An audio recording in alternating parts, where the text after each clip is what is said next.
Assalamu alaikum friends, welcome to my channel Knowledge Seekers. Please don't forget to subscribe and press the bell icon for the notification of next video.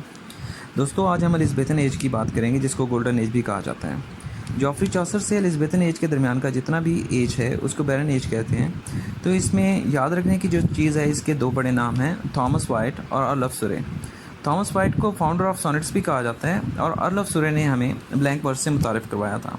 इस दौर की जो famous poetry की book है उसका नाम है Tolstoy मिस्केलेनी, जो सॉन्ग्स और सोनेट्स पर मुश्तमिल थी और इसको जाना जाता है फर्स्ट पब्लिश्ड पोइट्री बुक। दोस्तों इसके अलावा विलियम शेक्सपियर ने भी 154 सोनेट्स लिखी और 1609 में इसको पब्लिश करवाया। मशहूर है कि शेक्सपियर इन सोनेट्स को पब्लिश नहीं करवाना चाहते थे, बल्कि उन्होंने अपने दोस्त के लिए विलियम हर्बर्ट और डार्क लेडी के लिए ये सोनेट्स लिखी थी। इसके अलावा विलियम शेक्सपियर ने 2 लॉन्ग पोएम्स भी लिखी थी जिनके नाम थे वेनिस ऑफ ऑर्डिनस जो कि 1593 में पब्लिश हुई और द रेप ऑफ ल्यूक्रेस 1594 में पब्लिश हुई। ये याद रखिए कि अभी हम सिर्फ इस एज की पोइट्री के बारे में बात कर रहे हैं। दोस्तों इस एज का एक और बड़ा नाम था एडमंड स्पेंसर, जिसको पाइट्स पाइट भी कहते थे, मतलब कवियों का कवि। इनकी 1579 में एक पोएम पब्लिश हुई जिसको 12 बुक्स में पब्लिश करवाया गया, जिसका नाम था द शीफर्ड्स कैलेंडर।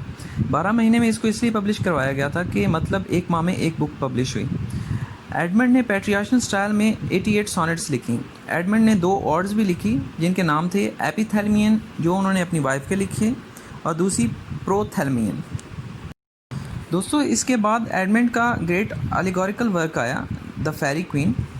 इस पोएम में उन्होंने पेंसेरियन स्टैंजा यूज़ किया जिसकी राइमिंग स्कीम कुछ इस तरह थी, जो कि बहुत ही यूनिक थी, ABA BBC BBC। दोस्तों इसके अलावा एक और नाम आता है सर फिलिप सिडनी, जिनका फेमस रोमांस वर्क था आर्केडिया। सिडनी ने प्रोज और पोएम्स दोनों लिखी थी। तो फेमस ऐसे जो था सिडनी का वो था अपॉलॉजी फॉर पोइट्री। अगर अदर फेमस पोइट्स की बात करें तो माइकल ड्रेटन और सर वाल्टर रेले का नाम आता है। दोस्तों एलिज़ाबेथन एज में सबसे ज़्यादा जाने वाली जो चीज़ थी वो थी यूनिवर्सिटी विट्स। ये एक ग्रुप था ऑक्सफोर्ड और कैम्ब्रिज से पास आउट राइटर्स का, जो कि बहुत ही इंटेलिजेंट थे, जिनके नाम थे John Lyly, Christopher Marlowe, Robert Greene, Thomas Nashe, Thomas Lodge, George Peele. University Wits ने भी इस एज में बहुत सारी अच्छी पोइट्री लिखी थी, जिसमें जॉन लायल का फेमस वर्क आता है यूफिबीज। इस एज की बात करें तो नाम आता है जॉन डन का, जिन्होंने सोनेट्स लिखी थी जिनको एलिज़ाबेथन एज में ही शामिल किया जाता है। जॉन डन फिर मेटाफिजिकल पोइट्री के हवाले से बहुत बड़ा नाम है।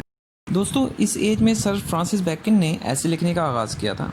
इनको फादर ऑफ इंग्लिश ऐसे भी कहा जाता है। इनके ऐसे 3 एडिशंस में पब्लिश हुए थे। फर्स्ट एडिशन 1597, सेकंड 1612 और थर्ड वन 1625 में पब्लिश हुआ। इनके फेमस एसेस की बात करें तो उनका नाम आता है of truth, of friendship, of love, of travel.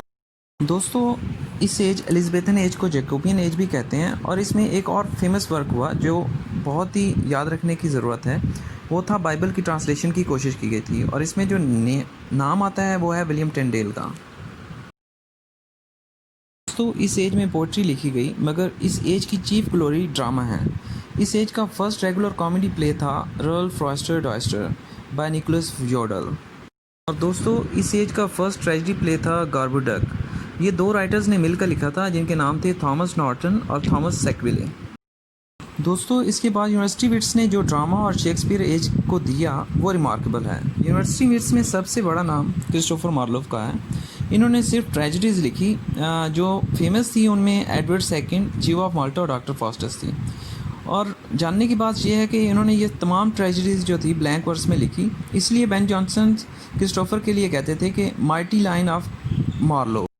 Next video में हम शेक्सपियर के रिलेटेड पढ़ेंगे। अगर आपको कोई क्वेश्चन है तो कमेंट सेक्शन में मेंशन कीजिएगा। अल्लाह आप सबका हामी नासिर हो। अल्लाह हाफिज़।